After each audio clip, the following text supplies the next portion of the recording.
Coucou tout le monde, bienvenue sur Viens chez moi, écoutez prête l'oreille, je suis Vaya Prière et je suis très heureuse de pouvoir vous retrouver pour cette deuxième vidéo dans notre étude de la semaine des chapitres 7 à 13 du livre d'Hébreux, la deuxième partie de notre étude. Dans notre première vidéo, j'espère que vous avez pu la visionner et que vous avez pu étudier vos écritures et fortifier votre témoignage de notre Sauveur Jésus-Christ. Aujourd'hui, nous allons continuer dans cette continuité après avoir fait connaissance avec notre Sauveur Jésus-Christ, combien il est important de poser les fondements de notre foi sur notre Sauveur Jésus-Christ. Et il y a un autre aperçu que j'aime du livre des Hébreux, est ce qu'il nous enseigne sur le principe de la foi. Hébreux chapitre 11 notamment a beaucoup à apprendre sur ce premier principe de l'évangile qu'est la foi. Il existe ce que l'on appelle aujourd'hui les 7 merveilles du monde. Et dans ces 7 merveilles du monde, on parle du phare d'Alexandrie, de la mausolée d'Halicarnasse, du colosse de Rhodes, la statue de Zeus à Olympe, le temple d'Artémis, les jardins suspendus de Babylone. Et puis, il y en a un dernier. Et le dernier monument, la dernière merveille, occupe une place particulière sur cette liste, dans la mesure où c'est la seule merveille du monde antique qui soit encore debout aujourd'hui. Tout le reste a plus ou moins été détruit et en décombre ou en ruine. Mais cette merveille peut encore être visitée aujourd'hui. Ce qui est encore plus étonnant, c'est que cette merveille est la plus ancienne de toutes les merveilles anciennes, de loin, voire des milliers d'années. Alors, quelle est cette dernière merveille? Eh bien, ce sont tout simplement les pyramides de Gizeh en Égypte. Elles sont toujours debout après de 5000 ans plus tard. Tous les autres ont pratiquement disparu, mais les pyramides demeurent. Et pourquoi est-ce qu'elles demeurent toujours? Parce que la pyramide, du point de vue architectural, fait partie des structures les plus solides qui puissent être construites. Cette conception particulière est bien mieux équipée pour résister aux tremblements de terre, aux ouragans et même aux ravages de l'érosion et du temps. Les pyramides sont essentiellement des montagnes artificielles qui ne peuvent être ni renversées ni effondrées. Et l'Égypte n'est pas le seul endroit au monde où l'on constate la persistance des pyramides. Des pyramides anciennes peuvent également être trouvées en Amérique centrale et en Asie. C'est un design qui dure. Alors, pourquoi est-ce que je vous parle de ces pyramides? Eh bien, tout simplement parce que j'aime cette analogie de la pyramide comme symbole de notre foi. Nous voulons avoir une foi pyramidale, une foi inébranlable et inaltérable avec le temps et les épreuves. Il existe de nombreuses forces dans le monde qui cherchent à détruire et à démolir notre foi. Mais si nous pouvons construire une pyramide de foi, elle peut durer pour toute l'éternité. Eh bien, le chapitre 11 dans Hébreux contient, à mon humble avis, ma définition préférée de la foi sans contexte. Et cela se trouve au verset 1. Et c'est ce que j'aime. Ce sont les mots que Paul utilise pour décrire le fondement sur lequel la foi doit être bâtie. Et ce sont des mots que je ne pense pas que nous associons généralement à la foi. Quels sont-ils? Or, la foi est une ferme assurance des choses qu'on espère, une démonstration de celles qu'on ne voit pas. Sur quoi notre foi doit-elle être fondée? Sur une assurance et sur une démonstration, sur ce qu'on espère et sur ce qu'on démontre. Pendant de nombreuses années, j'ai souvent pensé que mon témoignage était basé sur des sentiments. Je sais que l'Église est vraie parce que je la ressens. Maintenant, les sentiments sont importants dans la foi, je ne les écarte pas.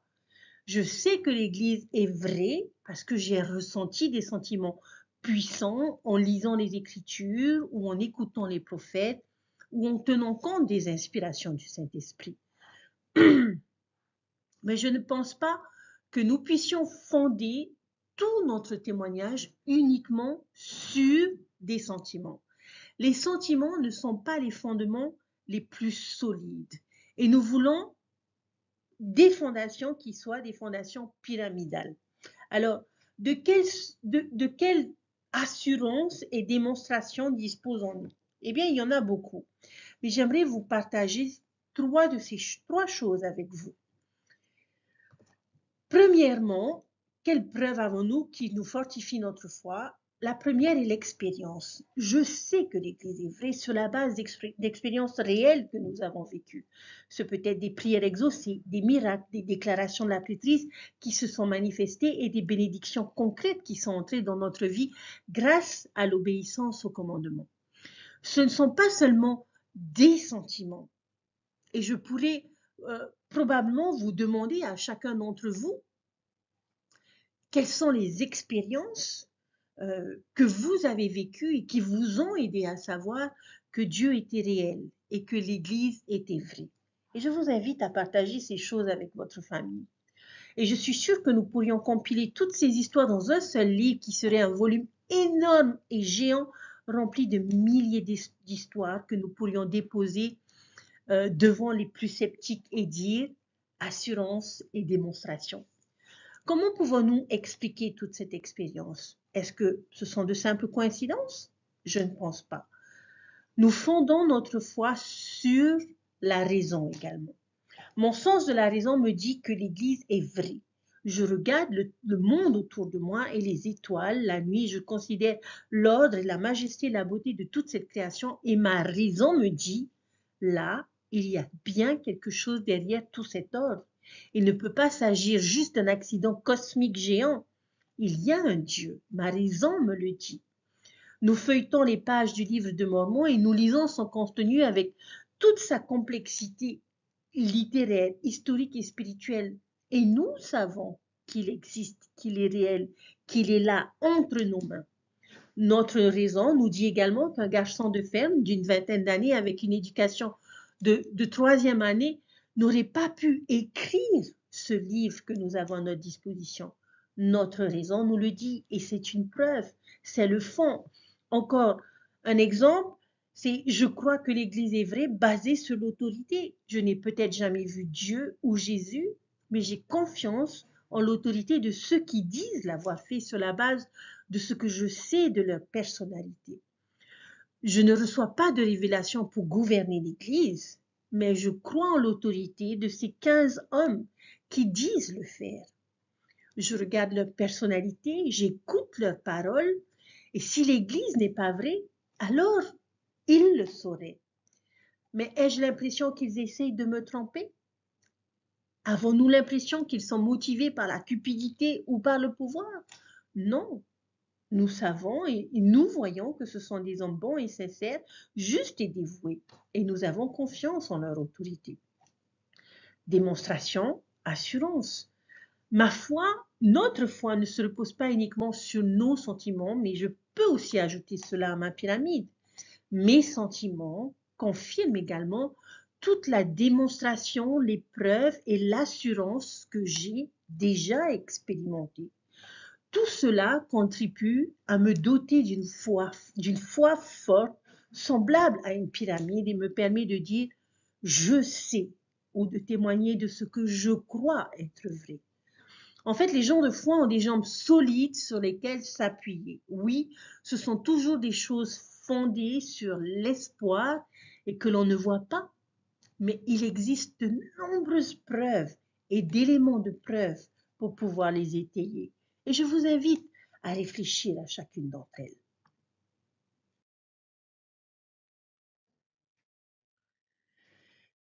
Le reste du chapitre 11 témoigne de la puissance et de la nature durable de la foi. Paul va nous donner exemple après exemple de personnes de l'Ancien Testament qui ont démontré la puissance de la foi dans leur vie. Alors, après lecture du chapitre 11, j'aimerais partager ces enseignements à travers quelques réflexions. Quelle était la puissance par laquelle les mondes ont été créés? Le chapitre 11 est particulièrement au verset 3, on nous dit que cela s'est fait par la foi. C'est le chapitre sur la foi. Mais je ne suis pas sûre que nous pensons toujours à la foi sous cet angle. Mais il est bon de comprendre que la foi est plus que la simple croyance en quelque chose. Mais c'est aussi un principe de pouvoir. C'est le moyen par lequel les actes divins sont accomplis. Même Jésus-Christ a travaillé par la foi en créant les mondes. Dans ce chapitre, quelles sont les deux femmes de foi mentionnées dans le chapitre 11? La première est Sarah, l'épouse d'Abraham, qui dit au verset 11 qu'elle a reçu la force de concevoir un enfant même dans sa vieillesse parce qu'elle était fidèle, parce qu'elle jugeait fidèle celle qui le lui avait promis.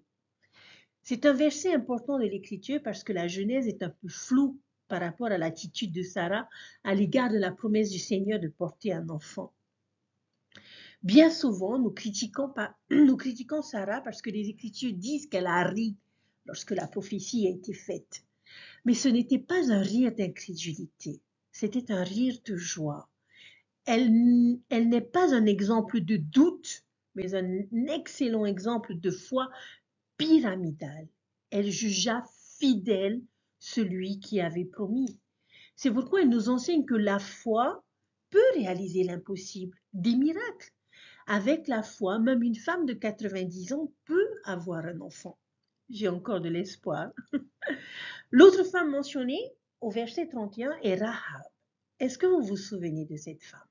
Elle était la femme de Jéricho qui cachait les espions israélites alors qu'ils entraient en possession de la terre promise. Aujourd'hui, Rahab me semble être l'un des meilleurs exemples de foi étonnante dans les Écritures. De nombreux enfants d'Israël ont été témoins d'incroyables miracles alors qu'ils étaient libérés d'Égypte et qu'ils se dirigeaient vers Israël.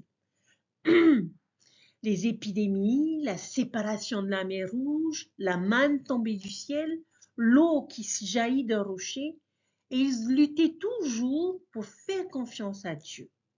Rahab, en revanche, n'a rien vu de tout cela, et pourtant, elle a cru, simplement parce qu'elle avait entendu dire que cela s'était produit. C'était la foi pyramidale, c'est croire à l'évidence des choses qu'on ne voit pas. Et parce qu'elle l'a fait, elle a été sauvée, elle a été épargnée du sort du reste de Jéricho. Si nous pouvons croire sans voir, nous aussi échapperons au sort du monde. Et qu'était Rahab? Une prostituée. Il est intéressant que Paul ait choisi d'inclure une ancienne prostituée dans sa liste de fidèles. La foi peut changer les personnes. Notre passé n'a pas d'importance parce que la foi façonne notre avenir. Et c'est peut-être pour cela que Paul a choisi de l'inclure ici. Lui-même a eu une histoire similaire. Lui aussi avait vécu une vie de péché. Mais la foi l'a transformé. Quelles sont les 4 personnes de l'Ancien Testament que Paul cite comme exemple de foi? Eh bien, nous avons Abel, Enoch, Noé et Abraham. Sans la foi, qu'est-ce qui est impossible? Qu'est-ce qui serait impossible? Regardez le verset 6. Il est impossible de plaire à Dieu. La foi est une exigence pour devenir un disciple. Comme nous l'apprenons dans le 4e article de foi, c'est le premier principe de l'Évangile. Maintenant, Dieu récompense quel genre de personnes? Au verset 6, on nous dit qu'il récompense ceux qui le recherchent diligemment. Quelles sont les 3 bénédictions que la foi de Noé lui a apportées? Eh bien, nous savons qu'il a été prévenu de choses qui n'étaient pas encore vues. La foi peut nous protéger des calamités futures. Sa maison ou sa famille a été sauvée et il est devenu un héritier de la justice. Paul passe beaucoup de temps sur Abraham comme exemple de foi à partir des versets 8 jusqu'au verset 19. Abraham a quitté sa ville et son pays et a cherché un meilleur. On voit cela au verset 16. Mais voici la question. Comment a-t-il cherché ce pays? Il est sorti comment? Au verset 8, on nous dit qu'il est sorti sans savoir où il allait. Et c'est ça la foi, c'est agir sans savoir. La foi est un principe d'action. Nous devons croire suffisamment pour faire quelque chose en ayant confiance que Dieu nous guidera et nous récompensera pour cette action. Le monde dit exactement le contraire. Qu'est-ce que le monde dit? Je le croirai quand je le verrai. Mais Dieu dit, vous le verrez une fois que vous y aurez cru et que vous agirez d'abord en conséquence. Dans ce chapitre, Paul nous donne un détail intéressant sur la volonté d'Abraham de sacrifier son fils Isaac. L'une des raisons pour lesquelles il était prêt à le faire était parce qu'il avait la foi que Dieu pouvait faire quelque chose. Au verset 19, que Dieu était capable de le ressusciter même d'entre les morts. Nous n'obtenons pas ce détail dans l'Ancien Testament. Mais Abraham croyait que même s'il sacrifiait Isaac, Dieu pourrait le ramener. Et ça, c'est une foi incroyable. Dieu avait déjà montré à Abraham par la naissance d'Isaac que même l'impossible était possible. Alors, pourquoi pas dans la mort aussi? Avec Dieu, chers frères et sœurs, rien n'est impossible. La foi a poussé Moïse à prendre quelle décision dans sa vie? C'est un détail qui, à mon humble avis, n'est pas clair à propos de Moïse dans l'Ancien Testament. Dans le récit de l'Exode sur la vie de Moïse, il semble que la raison pour laquelle Moïse a quitté l'Égypte pour Madian est à cause de l'incident du meurtre du maître d'œuvre qui s'est enfui par peur. Mais ce n'est pas le cas. Moïse, par la foi, a choisi de laisser derrière lui les richesses, la puissance et les plaisirs de l'Égypte en choisissant plutôt de souffrir l'affliction avec le peuple de Dieu. Il estimait l'opprobre du Christ plus grand que toutes les richesses de l'Égypte. Maintenant, cela veut dire quelque chose. On peut savoir ce que sont les richesses de l'Égypte. On connaît les trésors du tombeau de Toutankhamon. Beaucoup d'or, beaucoup de trésors, de magnifiques trésors. Mais Moïse a choisi de laisser tout cela derrière lui parce qu'il s'était rendu compte que Dieu avait prévu une plus grande récompense que tout cela. Il a abandonné l'Égypte par choix. Et c'est aussi, à mon humble avis, un message important concernant la foi. Nos décisions fidèles peuvent ne pas conduire immédiatement à la bénédiction, à la facilité ou à la récompense. En fait, elles pourraient très bien conduire à des conditions beaucoup plus difficiles et à des défis plus importants, comme ceux que Moïse a endurés. Mais en fin de compte, cette décision a conduit à une récompense bien plus grande de la part de Dieu. Nous aussi, chers frères et sœurs, comme Moïse, nous pouvons choisir d'abandonner les choses de ce monde et de supporter l'opprobre du Christ, avec la foi qu'une plus grande récompense nous attend. Il y a dans ce chapitre 5 autres personnes qui sont des exemples de foi qui n'ont pas encore été mentionnées. On retrouve notamment Isaac, Jacob, Gédéon, Barak, Samson, Jephthé, David et Samuel. Quelles sont les 3 choses que Paul a mentionnées et que les gens étaient capables de faire grâce à la puissance de la foi? Et j'aimerais afficher ces versets parce que je les trouve juste magnifiques, les versets 33 à 35. Paul dresse simplement une liste géante des choses incroyables que les gens ont pu accomplir par la foi. Qui par la foi vainquirent des royaumes, exercèrent la justice, obtinrent des promesses, fermèrent la gueule des lions, éteignirent la puissance du feu, échappèrent aux tranchants de l'épée, guérirent de leurs maladies, furent vaillants à la guerre, mirent en fuite les armées étrangères. Des femmes recouvrèrent leur mort par la résurrection, d'autres furent livrées au tourment et n'acceptèrent point de délivrance afin d'obtenir une meilleure résurrection. Ne sont-ils pas magnifiques, chers frères et sœurs? Regardez simplement toutes sortes de choses que la foi peut faire. Nous aussi, nous pouvons recevoir ce genre de bénédiction grâce à la puissance de notre foi en Dieu. Mais nous ne pouvons pas simplement regarder tous ces miracles et toutes ces bonnes choses qui se sont produites. Il y a une autre leçon importante que Paul nous enseigne sur la foi. Il y a, comme on dit, 3 épreuves que les gens ont endurées à cause de leur foi. Il y a beaucoup dans le chapitre qui pourraient être mentionnés, mais regardez spécifiquement ces versets, les versets 36 à 38. D'autres subirent les moqueries et les fouets, les chaînes et la prison. Ils furent lapidés, sciés, torturés. Ils moururent tués par l'épée. Ils allèrent çà et là vêtus de peaux de brebis et de peaux de chèvre, dénués de tout, persécutés, maltraités. Eux dont le monde n'était pas digne, errant dans les déserts et les montagnes, dans les cavernes et les antres de la terre. Waouh! Je ne voudrais pas avoir à subir toutes ces choses, chers frères et sœurs. Mais le message est qu'avoir la foi ne nous assure pas de la facilité, la protection et la récompense instantanée. Les croyants souffrent et souffriront, seront persécutés et perdront peut-être même la vie à cause de leur foi. Et il est également important de s'en souvenir afin que, lorsque ce genre de choses se produiront, nous ne nous découragions pas et que nous n'abandonnions pas notre foi dans de telles circonstances. Cependant, notre dernière réflexion serait: qu'est-ce que Paul veut que nous sachions sur ceux qui souffrent à cause de leur foi? Et voici comment Paul conclut son message sur la foi.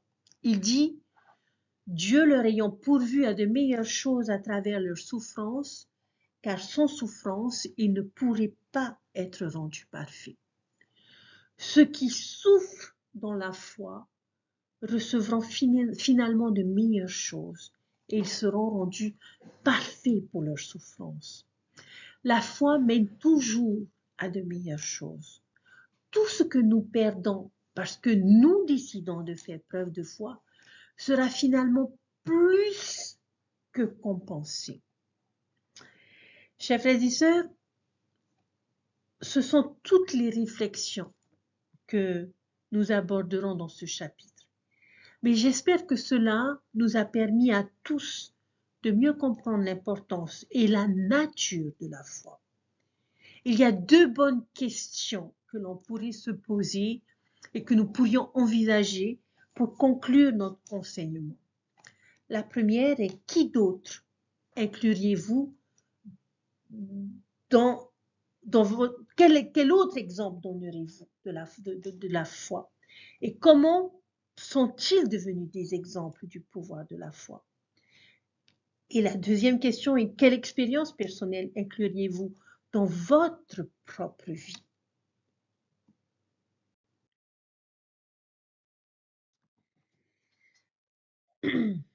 Chers frères et sœurs, j'espère que notre étude de ce chapitre a renforcé et fortifié toute votre pyramide personnelle de foi. Le message est clair. La foi est puissante. Paul vient de nous donner exemple après exemple des choses miraculeuses que la foi peut accomplir.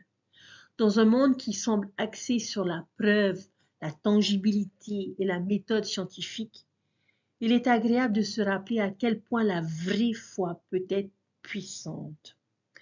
Paul vient de nous fournir un chapitre entier d'assurance et de démonstration de la puissance de la foi. Et je prie que nous soyons tous capables de penser à nos propres exemples d'assurance et de démonstration à ajouter à cette liste qui a été dressée par Paul.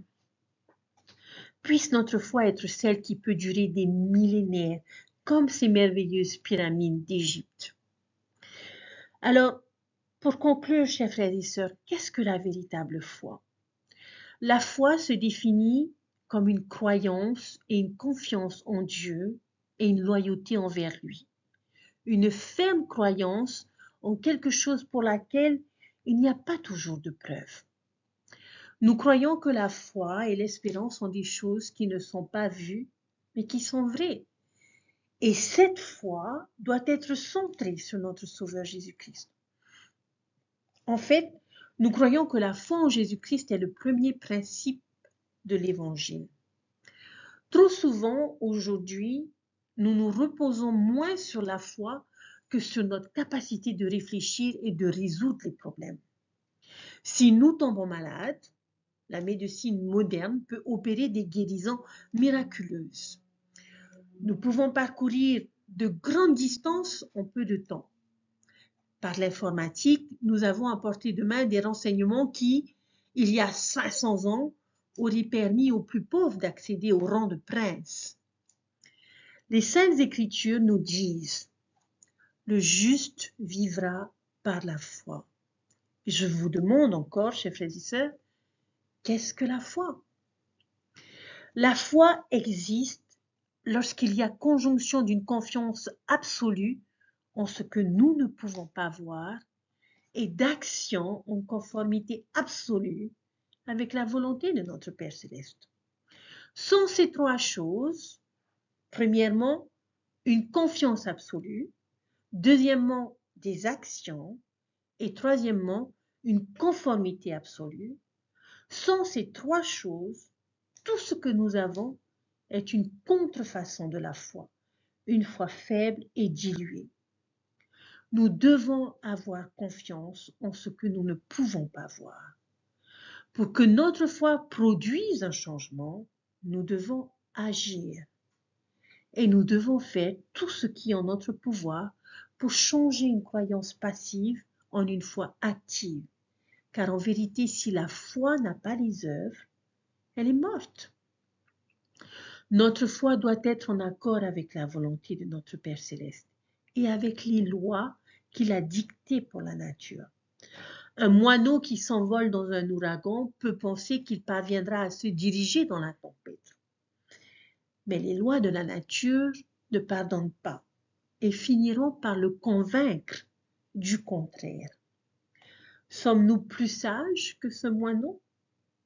Souvent, nous considérons dans ce monde la foi comme de la naïveté. Il est affligeant de voir certaines personnes s'empresser d'adhérer aux dernières modes et théories alors qu'elles rejettent les principes éternels de l'évangile de Jésus-Christ, ou bien elles y prêtent moins d'attention. Il est affligeant de voir certaines personnes se précipiter dans des conduites folles ou immorales en croyant que Dieu les délivrera d'une manière ou d'une autre des conséquences tragiques et inévitables de leurs actions. Elles vont même jusqu'à demander les bénédictions des cieux, tout en sachant dans leur fort intérieur que ce qu'elles font ou pensent est contraire à la volonté de notre Père Céleste.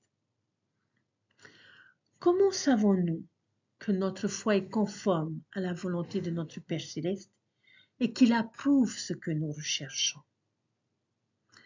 Nous devons connaître la parole de Dieu. L'une des raisons pour lesquelles nous nous plongeons dans les Écritures, chers frères et sœurs, c'est parce que nous voulons connaître les relations de notre Père Céleste avec l'homme, et ce depuis le commencement. Si les désirs de notre cœur sont contraires aux Écritures, alors nous devons les changer. Pas les Écritures, les désirs.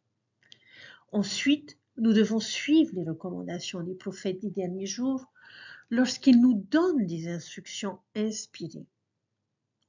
De plus, nous devons méditer et prier et rechercher la direction de l'Esprit. Le Seigneur a promis que si nous le faisons, il nous donnera la réponse dans notre esprit et dans notre cœur par le Saint-Esprit qui viendra sur nous et qui demeurera dans notre cœur. Chers frères et sœurs, ce n'est que lorsque notre foi est en accord avec la volonté de notre Père Céleste que nous avons la possibilité de recevoir les bénédictions que nous recherchons.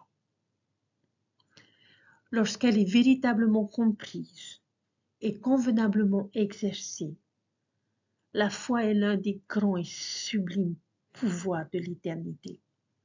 C'est une force si puissante qui dépasse notre entendement. C'est par la foi que le monde a été formé par la parole de Dieu. C'est par la foi que les eaux ont été écartées. C'est par la foi que les malades sont guéris. C'est par la foi que les méchants sont réduits au silence et que le salut est rendu possible. Notre foi est le fondement de notre vie spirituelle. Elle doit être l'élément le plus important de notre vie. La foi n'est pas tant quelque chose que l'on croit que quelque chose que l'on vit. Rappelez-vous les paroles du Sauveur. Tout est possible à celui qui croit. Celui qui croit en moi fera aussi les œuvres que je fais et il en fera de plus grandes. La foi est un pouvoir éternel et c'est un don de notre Père Céleste à tout le genre humain. Notre Père Céleste est un être puissant qui agit et dirige son œuvre. Bien que nous puissions parfois porter des fardeaux de chagrin, de douleur et de peine, bien que nous puissions avoir du mal à comprendre les épreuves de la foi que nous devons subir, bien que la vie puisse sembler sombre et effrayante, par la foi, nous avons la confiance absolue qu'un Père céleste nous aime et est à nos côtés. Je vous témoigne que Dieu vit, qu'il nous aime, et je témoigne que sans la foi, chers frères et sœurs, notre vie pourrait être sans espoir. Nous avons besoin de la foi, nous avons besoin de croire en notre Sauveur Jésus-Christ. Nous avons besoin de croire en ses enseignements et aux enseignements de nos prophètes pour pouvoir persévérer et endurer dans cette vie et jusque dans les éternités. Apprenons, travaillons sur cette confiance en un Père céleste aimant qui est et sera toujours à nos côtés. J'en témoigne avec toute la force de mon âme, au nom de Jésus-Christ. Amen. Je vous souhaite à tous un merveilleux week-end, chers frères et sœurs. Apprenez à mieux connaître votre Sauveur pour pouvoir davantage fortifier votre foi sur lui, de manière à pouvoir avoir le pouvoir dont vous avez besoin pour réaliser ce que vous devez réaliser et obtenir ce que vous souhaitez obtenir de juste. Prenez soin de vous et je vous dis à la semaine prochaine. Bye.